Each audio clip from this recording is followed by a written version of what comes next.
What is up, everyone? Welcome back to another episode of Making a 2000 Rated Player Rage Quit. For those of you who are new here, the series is all about the games where I took on higher rated opponents for my stream and play to win.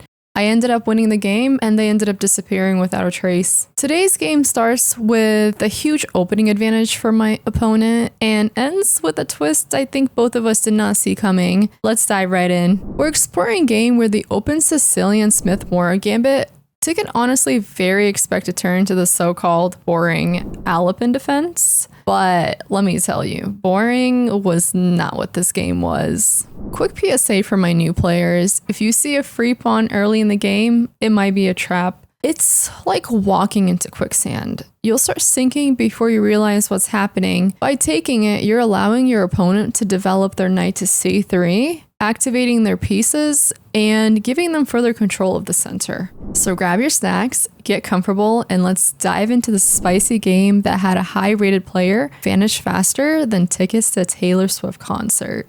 Here's the play-by-play. We started off with the Sicilian defense that quickly transitioned to the Smith-Morra Gambit variation when c3 was played. What I also like to call the Smith-Morra Gambit is the what just happened Gambit. Because if you don't know what you're doing and you don't know your lines against this opening, you're going to end up asking yourself, wait, where did my king just go? Because what's going to happen is you're gonna get attacked from all sides of the board.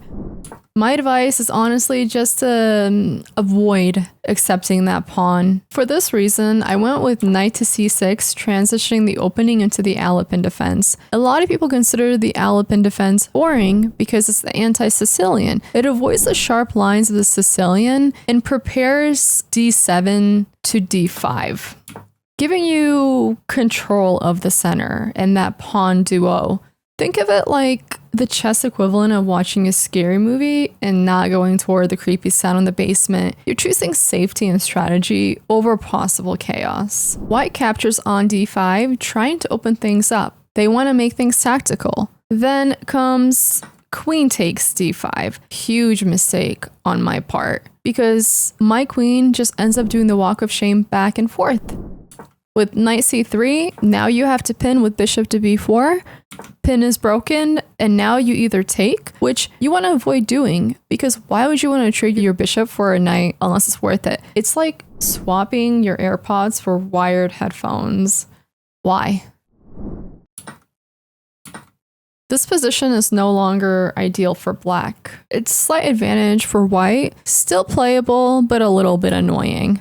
Let's take a quick pause. Why are tempos so important in chess? Well, think of tempos like waking up early to trade in the stock market. If you're up and making moves before the opening bell, you're maximizing your chances to make smart investments and stay ahead. But if you sleep in, you're missing opportunities while everyone else is already cashing in. In chess, every move counts, and wasting a tempo is like showing up late to the game. You're giving your opponent the upper hand. Now back to our game. It continued with both my opponent and I sticking to the fundamentals by developing our pieces and castling. There were advantages that were missed on both sides. However, we will not look at that in today's game. Instead, I really want to focus on c4. This move screamed, I'm here to take control. Why? Because c4 not only gives white the tempo, but also sets the stage for a powerful passed pawn, a potential game changer. At that moment, I did hesitate. Instead of keeping my cool, I panicked and made a move that turned the board against me. It was like giving white a head start in a 100-meter sprint while I stood at the starting line, still tying my shoes. From there, it felt like I was playing catch-up, struggling to keep up with white's momentum. What move do you guys think I should have played here instead of queen to e6? Fast forward, and a few moves later, we now are reaching the endgame. This is the part of chess where you either keep your positional advantage and completely destroy your opponent, or lack the endgame skills and end up making a mistake that turns the whole game around. Quick question for all of you. What are the two main goals in endgames? That's right. Promote your pawns and attack weaknesses like your life depends on it.